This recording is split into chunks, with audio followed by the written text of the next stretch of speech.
Okay, this is going to be coming out just before the holiday, so I want to just take a minute and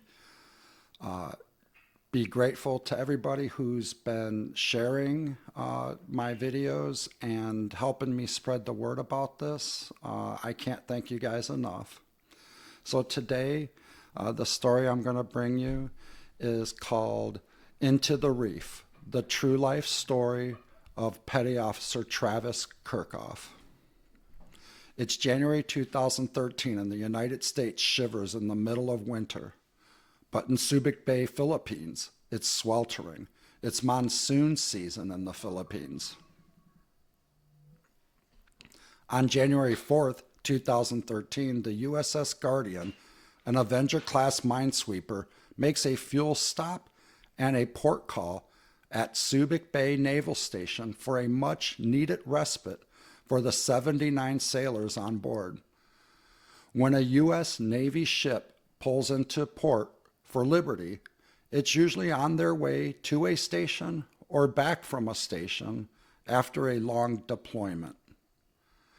The sailors on board will split shifts over the 12-day period, and the ship will operate on a skeleton crew during this time, allowing 2/3 of the sailors to either be on liberty or sleeping when they are not working or standing watch.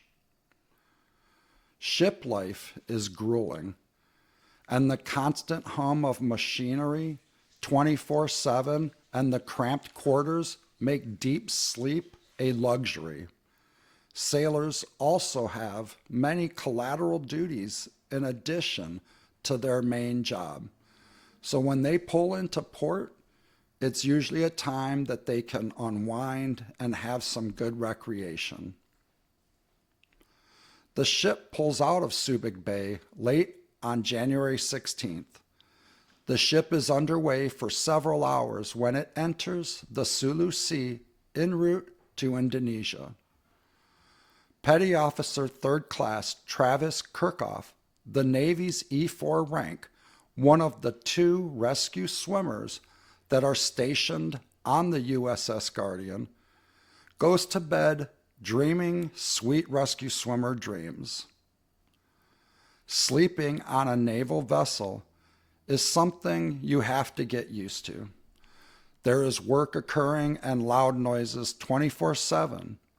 But all the hard work and lack of sleep definitely is a sleep aid in these noisy, cramped conditions. Midnight had passed, and it's now January 17th, 2013. Conditions in the Sulu Sea are treacherous. The USS Guardian, an MCM-5 224-foot minesweeper, is navigating about 70 miles southeast of Palawan, Philippines.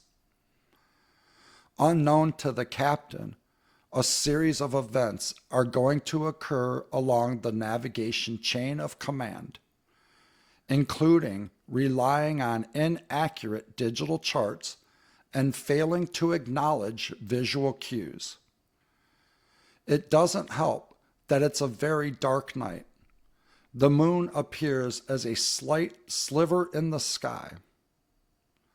All of a sudden at 2:25 a.m. local time, Petty Officer Travis Kirckof is jarred out of bed as an incredible impact. The sound of steel scratching along coral wake him from a dead sleep. He jumps from bed and immediately loses his balance as the flooring under him isn't level. He can tell the ship is listing strongly to one side. This is the true life story of Petty Officer Travis Kirckof.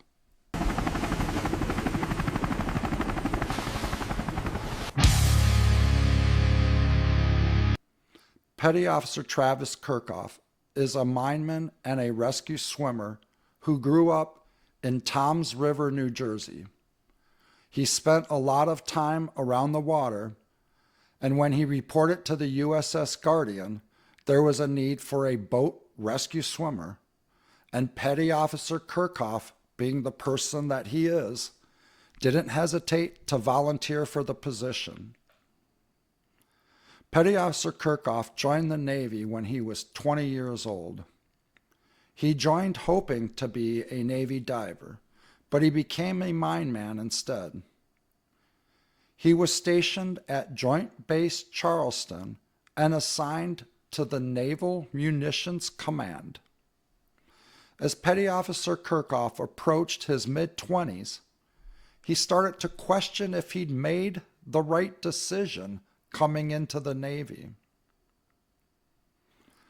Suddenly, the world tilts. Petty Officer Travis Kirckof is jarred out of bed as an incredible impact and the deafening sound of steel scratching along coral wake him from a dead sleep. Right now, though, something was desperately wrong, and he had to figure out what was going on. He hits the deck and immediately loses his balance. The floor is no longer level. I looked around and saw some of my shipmates had also been shaken awake, Kirckof said. We didn't know what, but things just didn't feel right. We woke the rest of our shipmates in our berthing and got dressed. Adrenaline kicks in as he scrambled out of the berthing area. This is what the sleeping area is called in the Navy. He entered chaos as he could tell the ship had listed hard to one side, and he was running along the deck, which is the floor of the ship, and the bulkhead, the wall, making his way to the stern of the ship to assist with the ship's operation. We headed topside to see what was going on, but as I moved down the passageway towards the stern, I noticed I was running downhill, and I could tell the ship wasn't moving.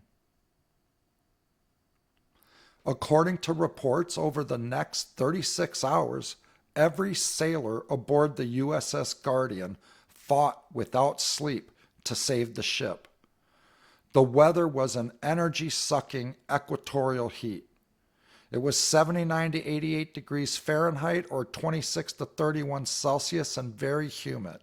Waves crashed against the ship and the ship had taken on too much water.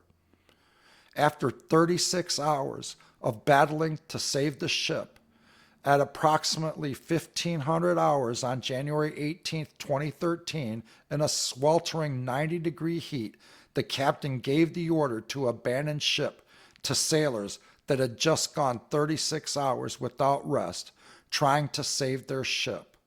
The last thing a sailor wants to hear. The chaos was immediate and intense.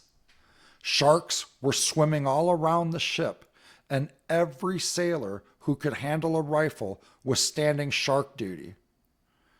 As soon as Petty Officer Kirckof jumped in the water, he swam to an RHIB raft, a rigid hull inflatable boat, and took up his station as the rescue swimmer. As the 6 life rafts were being lowered into the water, the 3 on the port side of the ship were lost to the waves battering the side of the ship. As sailors jumped into the water, they battled jagged reefs, sharks, and intense waves and currents. Petty Officer Kirckof came on a sailor who was struggling to swim. Kirckof identified him and began swimming towards him. As the waves beat against the ship and the currents pulled at him, Kirckof struggled to get to the sailor. And just at the moment the sailor went under, lost to the waves, Petty Officer Kirckof was able to grab him. He recovered the sailor and the rescue swimmer hold, pulling him against the waves and currents, fighting to keep from going under. Kirckof struggled the 70 yards from the ship to the reef. I grabbed hold of the first sailor that jumped in and started moving him toward the reef. but the waves separated us. I swam as hard as I could, grabbed him, and got him to safety. Over the first hour, under extreme duress, Petty Officer Kirckof assisted 4 sailors from the ship to the reef. Realizing there was no way he could sustain this effort, he had to come up with a better way. He couldn't keep swimming from the ship to the reef and then back against the current. It was exhausting him. There were sailors in the water everywhere. Kirckof hollered out instructions, and sailors rigged up a way line from the ship, tied it off to the boat, and then Kirckof used it to pull himself back from the reef over the next 4 hours in the most intense conditions. Petty Officer Kirckof battled against the sea and his body, ultimately assisting 46 sailors to safety on the reef before his body gave out. All 79 sailors assigned to the USS Guardian made it to the reef. Ultimately, after 5 hours in the ocean, Petty Officer Kirckof was credited with saving 2 lives and assisting in the recovery of 44 others. 5 hours in the ocean swimming back and forth, using a rope to battle the current, pulling 46 sailors to safety. It's just intense. Petty Officer Kirchhoff's heroic efforts would be recognized by Admiral John Richardson, the director of the Naval Nuclear Propulsion Program, by presenting Petty Officer Kirckof with the Navy's highest medal, the Navy and Marine Corps Medal.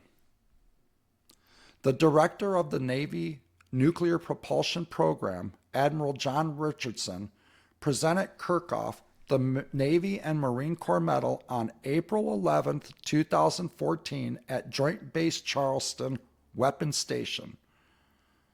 When speaking about Kirckof, Richardson had this to say about him.